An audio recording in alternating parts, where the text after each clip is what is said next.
Eu tive a felicidade de fazer o estágio com o célebre Dr. José Maria Galvão Teles, num escritório que nessa altura já eram advogados, que era o Dr. José Manuel Galvão Teles, que era o Dr. Miguel Galvão Teles, que deram muito à Ordem dos Advogados. E porquê é que eu tive essa felicidade? Porque além de estar num escritório de mestres, fez-me perceber que, independentemente dessas manifestas qualidades, eu tinha que fazer qualquer coisa sozinho, porque a minha ambição de ter mudado de medicina para direito era para ser advogado e, portanto, queria fazer a minha própria instalação no sentido do que eu entendia que devia ser também o escritório de advogados, tendo um exemplo fantástico que tinha colhido daquele escritório. E assim sendo, abri o meu primeiro escritório na esquina da Marquês de Fronteira com a Rua de Campolido, e eu, como era o único, portanto, fui tentando arranjar colegas que depois foram ocupando os andares por cima, mas no meu escritório estava só eu e um ou dois amigos que não participavam, e assim começou a minha vida profissional com grandes sacrifícios e, como eu digo muitas vezes, com grandes diarreias. Porquê? Porque estando sozinho num escritório, no começo da minha profissão, a que eu me queria dedicar de pleno, porque por conselho do meu pai, que também era direito, nunca aceitei nada que me vinculasse no sentido de ter que estar presente, portanto, só queria ser advogado. E via com as dificuldades inerentes a quem está a arrancar sozinho e com esses problemas todos. E, portanto, continuando, portanto, esse meu sacrifício, vontade inequívoca de me fazer advogado, fez com que eu, por exemplo, tinha uma secretária que era emprestada, que roubei, entre comas, de casa dos meus pais, era mais pequenina do que seria normal, e dizia à pessoa: olha, a outra está a reparar, agora estou com esta pequena, quer dizer, para dar a sensação que já tinha uma certa estabilidade, mas foram anos de sacrifício por duas razões. É que não havia mais nada para além de quem queria ser só o advogado. Eu ia para o procurador ou para o...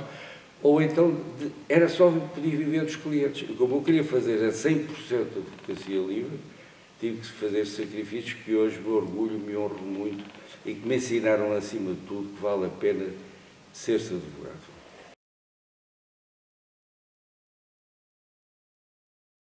Eu tenho várias escolhas inesquecíveis, mas vou-lhe contar duas que talvez tenham o maior interesse.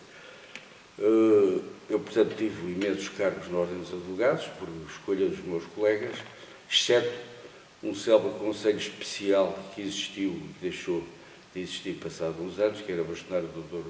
Mário Raposo. E então esse conselho especial funcionava da seguinte maneira: era para casos de penas gravíssimas e que havia uma espécie de nova instância de recurso tentando ou reduzir a pena ou evitar que as consequências tivessem a gravosidade que se impunha.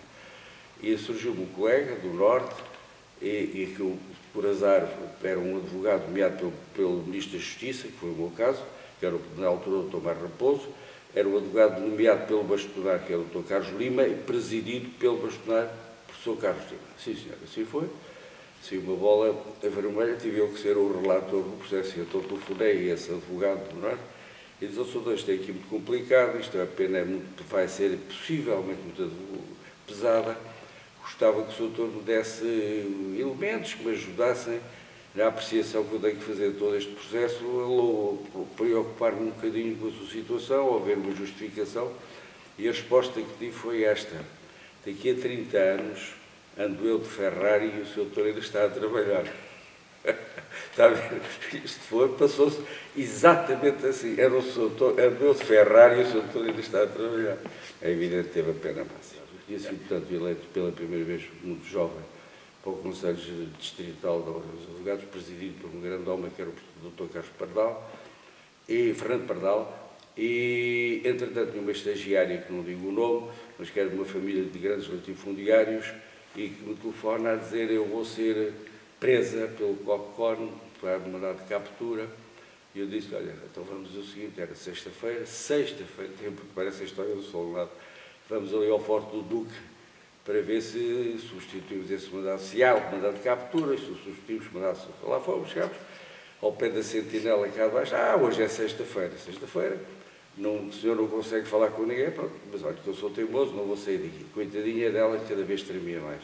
Porque estávamos entrando, saiu o hotel, lá no carro dele, saiu o comandante por regimentos, sim senhores, e lá o homem da guarda, já estão a sair os comandantes todos, não vai falar com ninguém, mas olha, sou teimoso e tal. Lá pelas 9 da noite, era inverno, já que ele está muito frio, o homem deve ter dito lá para dentro, entretanto veio o outro, este gajo é desculpa a expressão, mas assim, este gajo é um chato e tal, está aqui, bom, e foi substituído, e estava pôs logo um rádio, ouve música e tal. Você encostou a metralhadora lá dentro da guarita, disse, olha, você tem cuidado que isto pode disparar, você fica aqui feito no fundo. Mas ele achou aquilo, este gajo não é tão chato como parece, e foi lá para cima. Lá para cima, então mandaram-me entrar, e eu lá fui com essa minha jovem estagiária, até lá acima, aquilo era completamente escuro, andava-se quase 1 quilómetro, a chegar mesmo ao Forte do Duque, e mal lá chegámos, e uma ponte de Larissa, que ainda assustou mais, fomos recebidos pelo oficial de dia, que estava bem disposto, bem disposto.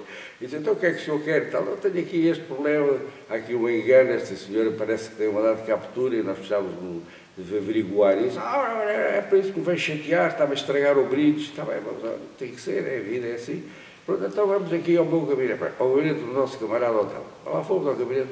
Eles chegámos lá outra vez, já não se lembravam, mas o que é que ela quer? Olha, eu queria um mandado de soltura. E então havia um monte de mandados de captura e um monte de mandados de soltura. E ele tirou o tal do monte de soltura, escreveu o nome dela, entregou-me e viemos os dois com o mandado de soltura na mão.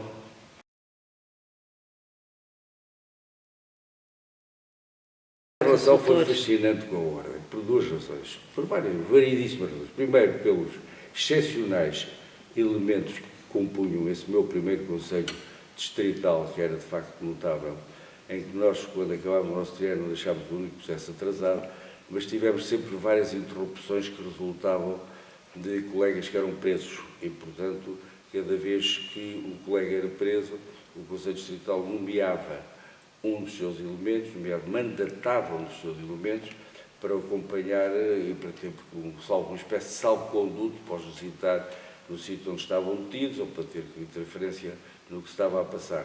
Portanto, essa parte foi muito fascinante, no sentido em que teve um aspecto humano muito grande, que era a maioria dos colegas estavam presos sem qualquer razão para estar presos, estavam presos ou porque inventavam razões políticas, ou porque inventavam, apareceram também sempre, isto é o país das maravilhas, aqueles clientes disseram que ele roubou, aqueles clientes disseram que ele perdeu o prazo, 99,9% era tudo falso.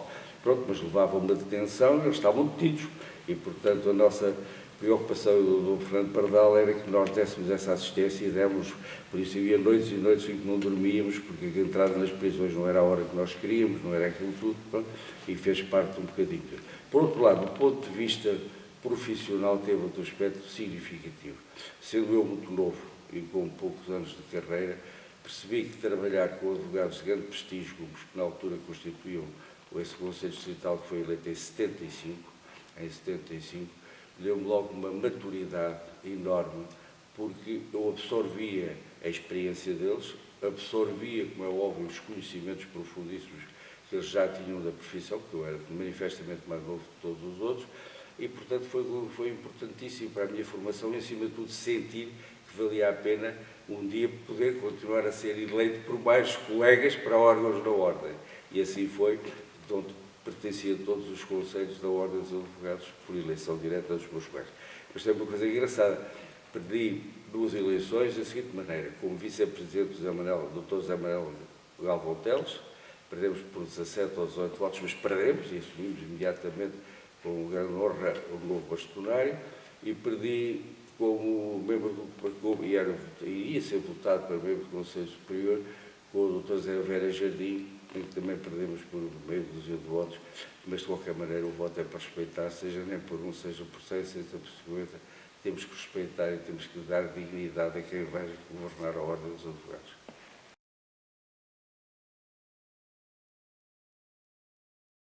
É uma questão extraordinariamente difícil por várias razões. Primeiro, a especialização que se criou dentro dos escritórios de advogados. Eu, como disse, comecei sozinho, hoje o meu escritório, o escritório a que eu pertenço, que hoje fundei, e ajudei a fundar, fundamentalmente com o Dr. Regime Mendes, foi o meu primeiro, ao fim de 10 anos, que foi trabalhar comigo e passou pouco tempo depois logo a sócio, leva-me a pensar que há que começar, face aos desafios da atual advocacia, à especialização que se impõe na advocacia, à influência do direito comunitário no direito interno, que se sobrepõe em muitos aspectos sobre o direito interno, a primeiro, uma aprendizagem logo seletiva, e independentemente da aprendizagem seletiva, o escritório em que possa haver formação ao mesmo tempo que se está a trabalhar. Porque é impensável que um advogado sozinho, isolado, ou em prática individual, ou em prática de um ou dois advogados, consiga assumir a possibilidade de perceber o que é que se está a passar em termos de alterações legislativas, modificações de critérios dos juízes, dos tribunais, porque não vai ter tempo se for sozinho com o outro, porque havendo equipes, cada equipe trabalha e depois há dias ou meses, às vezes x tempo, em que são apresentadas sugestões, são discutidas maneiras de alterar a nossa conduta, a nossa forma de apreciar, a nossa forma de contactar com os clientes, porque hoje a maioria dos clientes são pessoas também com um grau de exigência muitíssimo maior do que tinham de antes. E, portanto, eles hoje, quando vão a um advogado, primeiro já têm uma seleção muito grande, porque a internet isso permite-lhes selecionar. Em segundo lugar, sabem exatamente o que querem. Portanto, aquela ideia do cliente inculto, incapaz e que está nas mãos do advogado para ser controlado, dominado pelo advogado, acabou completamente. A não ser que haja um patetinha. Mas isso, através das instituições de caridade, resolve-se o problema. O que pois é que nós temos de estar muito bem preparados para perceber o que é que o cliente também preparado quer e o que sabe e como é que quer resolver o seu assunto. Porque a solução de um assunto não é dizer, olha, ganham a ação.